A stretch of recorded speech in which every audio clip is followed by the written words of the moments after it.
Go nuclear, Mitch, if it comes to that. A simple majority would do the trick to get my pick for the Supreme Court, Judge Neil Gorsuch, in as the next justice on the United States Supreme Court. Chuck Schumer, in the middle of that, says he's open to everything here, but he does think contingent on going through Gorsuch's nomination process or his views on the so-called travel ban, more like a travel delay for those from 7 dangerous countries, at least deemed dangerous by the Trump administration, the exact same list deemed dangerous by the Obama administration, and wants to get, as part of this process, the views of the Supreme Court candidate on that. Presumably, if he were against it, he might have an easier time getting accepted.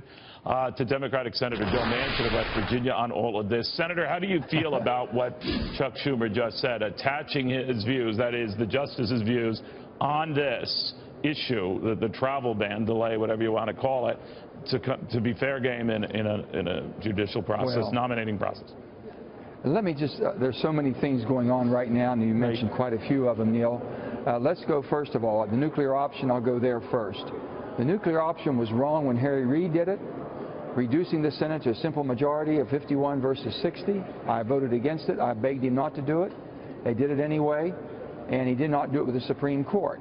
I understand where my Republican friends are coming from. They're saying, hey, what's good for the goose is good for the gander. I still think we've got to find some place in the legislative process that we've got to come together on. And the 60-vote rule, the Senate, the way we've operated, both Republicans and Democrats that have institutional knowledge said it's something we shouldn't have done. Now, with that being said, I don't know what's going to happen. I would like to see the 60-vote rule applied to everything the way we've done it. It's got to make us start working together because people aren't going to stand for the gridlock. With that being said, you've asked me about being tied one a litmus test to the other, how you would basically rule or what you would have done on the ban.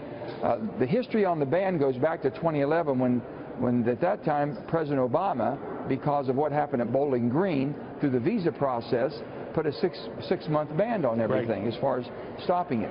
He did it for the one country of Iraq, and then he looked and they saw 6 other countries that were not only harboring but promoting terrorism. And so they put it on the 7.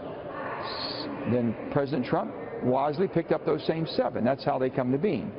With that being said, the difference was under President Obama, they did not go for the green card. They did not go for people who had already been vetted. They went basically, I think, for the visas, if I'm not mistaken. The only thing I would say, and I'm sure they're going through a learning curve to the President, to President Trump, is basically talk to John Kelly, talk to Mr. Mattis, to General Mattis, talk to Pompeo. These people went through with overwhelming bipartisan support. So we trust them. Use them. And that's the thing that I think that bothered people more than anything, that they weren't used. Do you think, back to the Supreme Court fight, Senator, that a number of Democrats might be reassessing this and saying, all right, if you think about it, this Judge Gorsuch is kind of an even swap for Scalia. I don't mean to be crass about it, but that he's another conservative justice replacing a conservative justice, and they might keep their powder dry for the next Supreme Court fight that could truly tip the balance, so that it would be in Democrats' interest not to fight this, so that there has to be a nuclear option, and save it for the next one. What do you think? Neil, here. Let me just say this: that first of all, if you want the third branch, one of the 3 branches of government to work, which is the judicial branch, you have to have 9 members. Right. It doesn't work with 8. The rule of law doesn't survive with 8. Basically, it's a deadlock, and that's not what we have, and that's not what we should have in this great country, which the rest of the world looks at. And the rule of law is what we have a little different than most places in the world, that we have something that we do believe in. With that being said, you have a situation now saying, well, we'll do the nuclear option now. Well, if they do it now, it'll be nuclear option forever. And the Republicans and Democrats both have been around here long enough to understand whatever you do today might not be what you want tomorrow.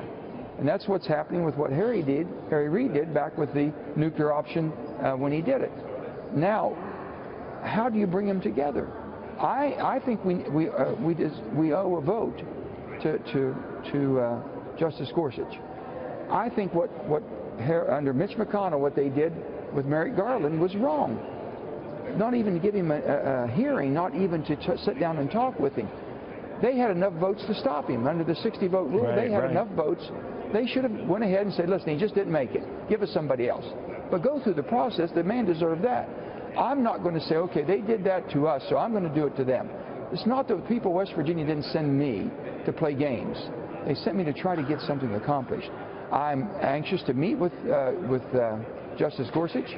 I want to find out a little bit more about him. I know he has a stellar record from the standpoint of his pedigree, how he came up through his education process, everything about him. I just didn't want to know more about him. So Gotcha. I'm looking forward to that meeting, and I will cast my vote based on what I can go home to West Virginia and explain why I voted for him or why I voted against him. I'll be able to do that. Senator, very good having you again. I appreciate it. Neil, it's always good to be with you. Thank you.